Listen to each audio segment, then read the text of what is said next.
सभी सम्मानित नेतागण,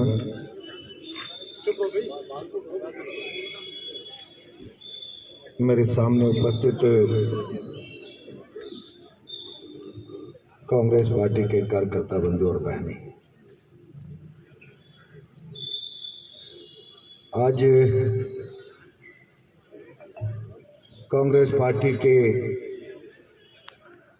कुछ नौजवान कार्यकर्ताओं को मैं धन्यवाद दूंगा कि सरकार के 2 साल पूरे होने पर सरकार की पोल खोल यात्रा विरोध के कार्यक्रम के रूप में यहाँ पर आयोजित की है। मैं 10 साल विधायक रहा हूँ। 2 साल बेमिसाल और भारतीय जनता पार्टी का कार्यकर्ता सरकार की उपलब्धियों को एक एक घर तक ले जाएगा। जब मैं समाचार पढ़ता हूं तो मुझे बहुत तकलीफ होती है और हंसी भी आती है।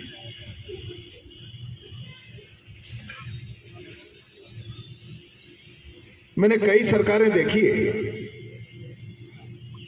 और प्रजातंत्र की व्यवस्था है। जनता जनादेश देती है, बहुमत का दल सरकार बनाता है, सरकार का मुख्यमंत्री होता है, मुख्यमंत्री के नीचे मंत्रिमंडल काम करता है और सारी ब्यूरोक्रेसी सरकार के प्रति उत्तरदायी होकर जनता के लिए काम करती है।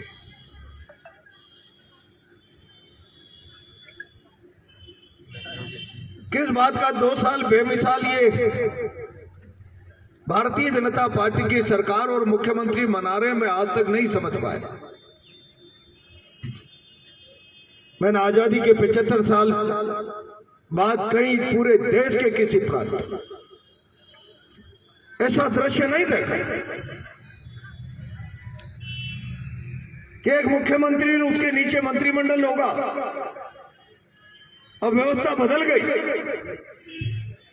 दिल्ली में गृह मंत्रालय में राजस्थान सेल करके एक डिपार्टमेंट होगा, वहां पर एक रिटायर्ड आईएएस अफसर बैठा होगा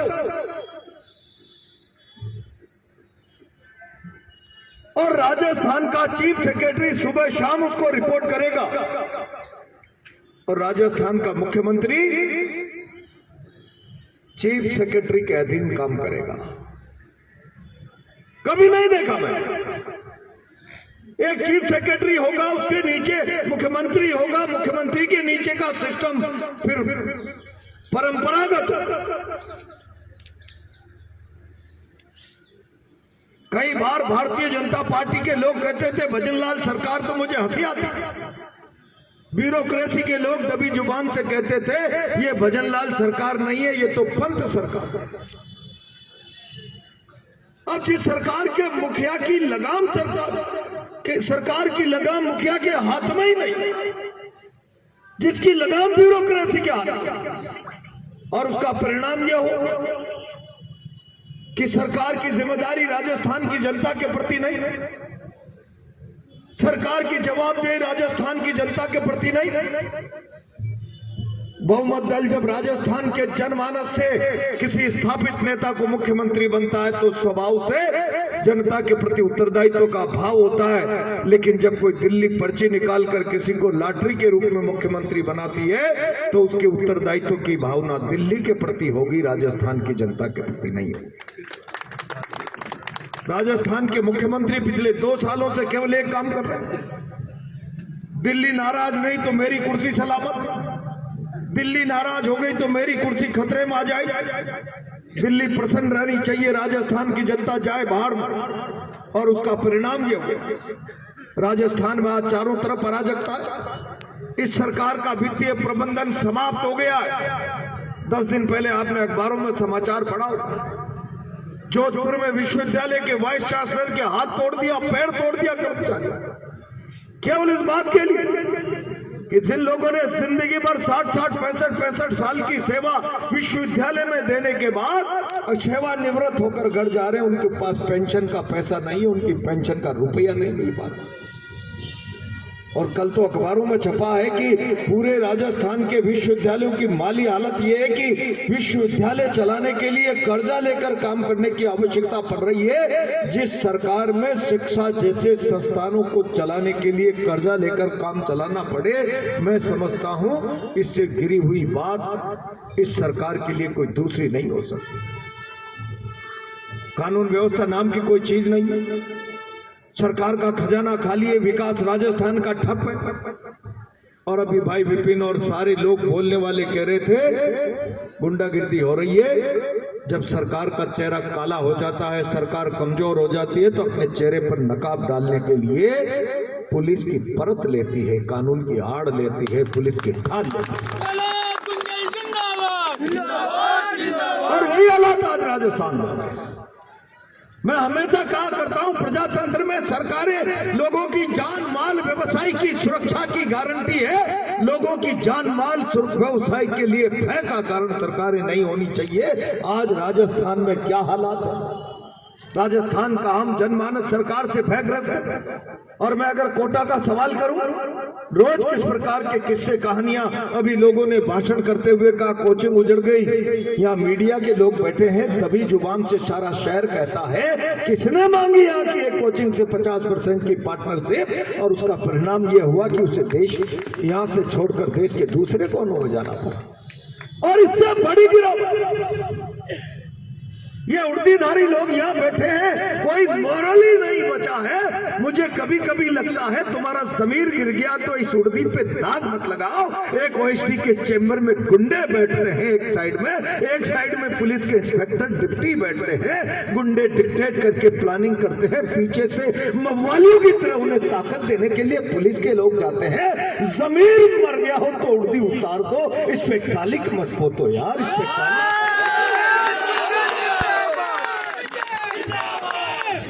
ये हालात तो यहाँ क्यों? इससे बड़ी शर्म और जिल्लत की बात क्या हो सकती? गुंडे डिक्टेट करने लग जाते। और हालात ये हो रहे कि गुमानपुरा में है बियर बार की दुकान जो अच्छी चलती थी, पुलिस के गुंडों ने जाकर बंद करा दी। नेताजी क्या से निर्देश है कि बंद कर दो। 1 महीने तक बंद रहा। पैर पकड़ने के बाद कहा छोटे भाई को 50% की पार्टनर चाहिए, तब जाकर तुम्हारा बियर बार चलेगा। कभी कहते हैं तलवंडी के मेन रोड पे किसी रेस्टोरेंट को कहा है ये पार्किंग सड़क पर नहीं करने देंगे, बहुत ज्यादा चल रहा है। और इनडायरेक्ट में ये संदेश करा दिया गया 50% पार्टनरशिप चाहिए। क्या चाहिए? क्या आप इस शहर को लूटकर खाना चाहते हो? क्या आप इस शहर की व्यापारिक समृद्धि पर ग्रहण लगाना चाहते हो? क्या आप इस शहर के अपने खून पसीने की कमाई से व्यापार को समृद्ध करने वाले हर व्यक्ति का पेट काटना चाहते हो, उसमें अपना हिस्सा बांटना चाहते हो? क्या इसीलिए तुम्हें 3 बार विधायक और 3 बार सांसद बनाया कि ये उपलब्धि पाकर तुम इस शहर के लोगों की गरिमामयी कमाई में से आधा हिस्सा काट लो, उनका पेट काट लो, और कोई नहीं कटाए तो उर्दी के लोग तो इशारे का इंतजार करके बैठे हैं? मत पोतो रे कालिक, मत पोतो। तो मैंने विद्यार्थी जीवन में ऐसे सियाई उस 90 के दशक में देखे हैं कि कोई एसपी गलत काम कराने के लिए कह दे तो गलत काम की ना करते थे, और दबाव बनाए तो घुटने टेक कर नाक रगड़ने के बजाय बेल्ट खोलकर कहते थे एसपी साहब ये बेल्ट और टोपी संभालिए, ये काम मुझसे नहीं हो सकता। क्या गिरावट आई है पुलिस के आचरण में? क्या चंद बेईमानी के टुकड़े मिल जाएंगे खैरात में? गलत काम करने से गिरावट मत आने दो समाज जीवन में। जब उड़ती धारण करते समय कलेक्टर साहब, मैं कई लोगों से कहना चाहता हूं, पूछ दबाकर एक थानेदार की हाजिरी में प्रमोटिकी में IAS IPS खड़े रहे। अरे तुम संविधान की शपथ लेकर कुर्सी पर बैठे हो, नौकरी ज्वाइन की है, किसी नेता के नाम की शपथ लेकर, किसी सरकार के नाम की शपथ लेकर नहीं बैठे। नेता आएंगे जाएंगे चले जाएंगे, ये बेल्ट का नंबर खत्म नहीं होगा। इसको धारण करने वाला चला जाएगा तो दूसरा आकर इसको पहनेगा। ये संविधान की शपथ के आधार पर मिलने वाली बेल्टें हैं कि इसको जिल्लत मत दो, इसको अपमानित मत करो।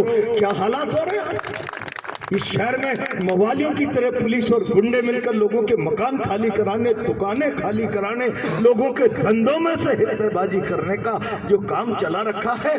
आखिर आप राज चला रहे हो या अपराधी गिरोह चला रहे हो? मुझे अफसोस,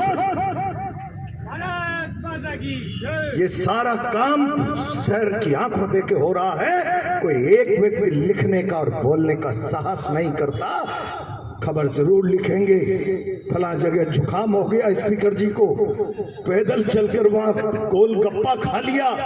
चार कोने अखबार के चारों कोने के समाचार बन जाएंगे। अरे कुछ तो अपने आप को इस आवाम के प्रति समर्पित रखो। मीडिया हो चाहे प्रशासन हो, ब्यूरोक्रेसी हो, सबकी जवाबदेही आम उपभोक्ता के, आम आवाम के प्रति है। नेताओं की हाजिरी में, गुलामी में अपने ईमान को मत बेचो और इसके अधिकारों के साथ कुठाराघात मत करो। अभी पिछले दिनों अरावली का संकट है। मैं बहुत जिम्मेदारी के साथ कहना चाहता हूं, बहुत जिम्मेदारी के साथ। देश किस दिशा में जा रहा है ये कांग्रेस के कार्यकर्ता को सोचना पड़ेगा, आगे बढ़ना पड़ेगा। प्रधानमंत्री नरेंद्र मोदी जी कहते हैं मेरी मां चली गई, उसके बाद मैंने पूरे देश को आह्वान किया है एक पेड़ मां के नाम पर लगाया जाए। एक पेड़ तो हम मां के नाम पर लगा रहे हैं, लेकिन करोड़ों पेड़ मित्र अडानी के नाम पर कटवा रहे हैं। ये आखिर ये कैसा भारत, क्या करना चाहते हैं? पिछले दिनों अरावली का हल्फनामा राजस्थान सरकार के आधार पर भारत सरकार ने कोर्ट में दे दिया। जो 100 मीटर से नीचे की पहाड़ियां हैं वही अरावली पर्वत की परिभाषा में ऊपर वाली आएंगी, नीचे वाली नहीं आएंगी। 93% अरावली की पहाड़ियों पर संकट मंडरा गया। और जब पूरा देश खड़ा हो गया, देश के बुद्धिजीवी ने, देश के एनजीओ ने, देश के अलग अलग तबके के निजी तरीके से विचार देश और समाज को देने वाले तमाम लोगों ने अपने मोबाइल की करोड़ों डीपियां बदल दी। सेव अरावली, धरती के नीचे से जमीन खिसक गई। अमित शाह और मोदी की, कहीं अन्ना हजारे के आंदोलन की आहट तो हिंदुस्तान में सुनाई नहीं दे रही है। सेव अरावली के बाद, उन परिणामों की भयावहता के बाद सुप्रीम कोर्ट के सामने जाकर नाक रगड़ दी। हल्फनामा वापिस लेंगे तो जूता मुंह पर पड़ेगा। भगवान के लिए आप हमारी प्रार्थना सुन लीजिए और सोते संज्ञान लेकर इस पर स्टे दे दीजिए। शर्म करो, चुल्लू पर पानी में डूब मरो बेईमानो। हल्फनामा बाद में दिया है, पहले अडानी, अंबानी, जिंदल जैसे सैकड़ों उद्योगपतियों से अरावली की पहाड़ियों को माइनिंग प्लान में एप्लीकेशन लगाकर, मूवमेंट में लाकर उसकी परिभाषा बदलने के लिए बाद में सुप्रीम कोर्ट में गए हो। अगर जनता खड़ी नहीं होती तो 97% अरावली मित्र पूंजीपतियों के हवाले कर दी जाती। और उसका परिणाम क्या होता? मैंने कहा बूंदी में खड़े होकर, कभी कभी बूंदी कहती है, आजकल तो बिरला जी कह रहे हैं हम टूरिज्म लाएंगे। अरे शर्म करो, टूरिज्म की परिभाषा और अंग्रेजी प्रहलाद गुंजल को बता दो स्पीकर जी आकर, मैं मान जाऊंगा तुम ले आओगे यहाँ पर टूरिज्म को। टूरिज्म के नाम पर पता नहीं क्या इवेंट करा रहे हो। यहाँ बूंदी कहती है मैं अरावली की गोद में बैठी हुई हूँ, मेरी सुंदरता किसी उदयपुर से नहीं है। और कोटा में हेरिटेज का इवेंट हो और बूंदी की चर्चा नहीं हो, तुम क्या कर लोगे यार? तुम्हारे पास नजरिया नहीं है, केवल अखबारबाजी और लोगों की आंखों में धूल झोंकने के अलावा तुम्हारे पास और कोई काम नहीं है। मुख्यमंत्री जी, आपने बहुत जोर से कहा मैं अरावली की रक्षा करूंगा, अरावली की रक्षा करूंगा। ये सारे के सारे डीजी साहब को मैं धन्यवाद देना चाहता हूं। मुझे पता है यहाँ के एक आध नए बाद में आने वाले अधिकारी भी इस व्यवस्था से पीड़ित हैं और उन्होंने एसपी साहब से गुहार लगाई, आईजीजी साहब से। ये सुधरने वाला नहीं है। गुंडागिर्दी का आलम जो पुलिस पर, मानसिकता पर कब्जा हो गया है, जरा आप आइए और एक दो को लंबा करिए। वो आए तो डीजी साहब उसी मुंड में थे कि एक दो और लंबे होने थे, लेकिन वो बच गए। मैं बहुत जिम्मेदारी से कह रहा हूं। आप अभी कह रहे थे अरावली की रक्षा करूंगा, चिंता मत करो। मैं मुख्यमंत्री जी आपसे कहना चाहता हूं, मैंने तब भी कहा था जब डॉक्टर किरोड़ी लाल मीणा ने कहा था कि बनास में से 8-10 करोड़ रुपए रोज की रेती निकल रही। तब मैंने मुख्यमंत्री जी से कहा था, मुख्यमंत्री जी मंत्री का बयान संयुक्त उत्तरदायित्व की भावना से पूरी सरकार का बयान होता है, कोई मुख्यमंत्री भी उससे बदल नहीं सकता, मुकर नहीं सकता। और अगर वो सरकार का बयान नहीं होता तो मंत्रिमंडल से बर्खास्तगी की कार्रवाई की जानी चाहिए थी। डॉक्टर किरोड़ी लाल आज भी मंत्रिमंडल का हिस्सा है, उसके बयान पर क्या कहना है? आप अरावली बचा रहे हो, अरावली की कोख में बनास की कोख को खोद रहे हैं कोटा के नेताजी, उनके मित्र दोस्त। उस अरावली की कोख को मत खुदने दो, उसको मत बचाओ। 20-20 करोड़ रुपए रोज की रेतियां निकाली जा रही है। एक ट्रॉली पत्थर कोई लेकर आ जाए तो 50,000 का जुर्माना लगेगा। एक ट्रॉली रेती लेकर आ जाए तो पुलिस वाले उसको राज संपत्ति घोषित कराने का वो जो है प्रोग्राम जारी कर देंगे। वो बेचारा रोता रहेगा। ट्रैक्टर ट्रॉली का 5 लाख का ऋण चुकाते चुकाते उसकी हाइट से तुम्हारे बच्चों की मानसिकता विकलांग हो जाएगी। एक नेता की गुलामी में तुम किसी गरीब ट्रैक्टर ट्रॉली वालों के साथ जुल्म करो, अंदाजा रख लेना कि कल तुम्हारे बच्चे मानसिक रूप से विकलांग न हो जाए। मैं इस बात की गारंटी दे रहा हूं। ट्रॉली लाकर आजीविका चलाता है, 5 लाख का लोन चढ़ा होता है, एक रेती की भर ली और तुमने राजकीय संपत्ति के लिए उसको डाल दिया दब कागजों में। शर्म करो भाई मानो। उसके घर में उस रोज मौत का मातम बनता है। तुम्हारे घर में कभी किसी की मौत होगी तब उस मातम का अंदाजा लगेगा। जिस रोज गरीब का ट्रैक्टर छिनता है, ट्रॉली छिनती है, उसकी संपत्ति छिनती है, और तुम्हारे पास नैतिकता क्या है? जाओ। मैं कह रहा हूं कल से 3 दिन से कलेक्टर से मुझे कहना पड़ा कि मैं जाऊंगा, फिर तुम्हें मौके पे आना पड़ेगा। हिम्मत नहीं, लाठी चला सकते हो, गोली चला सकते हो, किसी की माँ ने दूध नहीं पिलाया कि हमारा पैर पीछे हटा दे। मैं कल लपकाया मैंने कि वहाँ 4 चौमाह में अवैध खनन हो रहा, कान में जू नहीं रहेंगी। दूसरे दिन का मैं जाऊंगा, कलेक्टर साहब, एसपी साहब मौके पर आ जाएगा। तुम्हारे सीआई की औकात नहीं कि प्रहलाद गुंजल से आके मौके पर बात कर ले। तेरा कल्पना कर लीजिए कि इस झगड़े को तब जाकर बंद कराया, फिर कल रात में 3 दिन बाद वापस चालू कर दिया। अरे तलवे चाटने की नौकरी कर लो यार। नेताओं की जिल्लत की पराकाष्ठा पार होती है भाई। मैं बहुत जिम्मेदारी से कांग्रेस के कार्यकर्ताओं से कहना चाहता हूं, ये सरकार बेईमान, इस सरकार के नेता बेईमान, इनके पास कोई नजरिया नहीं है राजस्थान के साथ न्याय और इंसाफ करने का। और जब राजस्थान के साथ न्याय और इंसाफ करने का कोई नजरिया नहीं, जवाबदेही पर खरा उतरने की स्थितियां नहीं, पब्लिक जवाब नहीं मांग ले, इसलिए उड़दी का भय लोगों को दिखाया जाए। और ये जब तानाशाह निरंकुश शासन बन जाता है, कमजोरी के कारण अत्याचार बढ़ाता है, तब विपक्ष को मजबूत और सजग रहना पड़ेगा। ऐसे हालातों में डरा हुआ और कमजोर विपक्ष भी लोकतंत्र के लिए घातक हो जाता है। इनका प्रयास रहता है कि जनता में भय बना दो। उदासीन जनता भी प्रजातंत्र के लिए कलंक का काम कर जाती है। ये परिस्थितियां आज मोदी शाह ने देश में भय बैठाकर विपक्ष को डरा दो, विपक्ष को भयभीत कर दो, असंगठित कर दो, जनता को भय के कारण उदासीन बना दो। ऐसे हालातों में इस भारत के प्रजातंत्र को बचाने के लिए तुम चलाइए। 5 साल का मैंडेट दिया है, 5 साल बाद तुम्हारा जनाजा राजस्थान निकाल देगा, लेकिन 5 साल में तुम इस राज के काले कारनामों पर, नाकामियों पर पर्दा डालने के लिए जनता में भय का माहौल बनाना चाहते हो। कांग्रेस पार्टी और एक एक कार्यकर्ता इस भय का डट कर मुकाबला करे। इन कमजोरों में ताकत नहीं है, ये केवल अपनी कमजोरी को छुपाने के लिए उड़दी का आसरा ले रहे हैं। जो अपनी कमजोरी पर पर्दा डालने के लिए उड़दी की शरण में चले जाए, उड़दी की पर्दी बना दे, उड़दी का दीवार बना दे अपने संरक्षण के लिए, इन कायरों को उखाड़ कर फेंकने के लिए केवल हिम्मत और हौसले की जरूरत है। एक बार जोर से हुंकार भरेंगे, मेरी गारंटी है इनके पांव उखड़ जाएंगे। इस शहर में हालात विकट है, इज्जत से कोई व्यक्ति धंधा नहीं कर पा रहा, भयग्रस्त है। यहाँ मोबाली और पुलिस साथ साथ बैठकर जमीनों पर कब्जा करने का काम कर रहे हैं। अरे एक आध अफसरों का ईमान गिर सकता है, सारी उड़दी को मत बेचो यार, कलंकित मत करोगे। तुम्हें अपनी नौकरी अच्छी प्राइम पोस्टिंग चाहिए, कुछ बच्चों के लिए 2 पैसा बेईमानी का चाहिए, उसके चक्कर में तुम सारी इस उड़दी को काला काजल मत लगाओ यार, शर्म करो, सुल्लूभर पानी में डूब मरो, कुछ तो नैतिकता होनी चाहिए। और ये स्थितियां यहाँ पर IAS अफसरों की हो गई, तुम्हें शर्म आना चाहिए।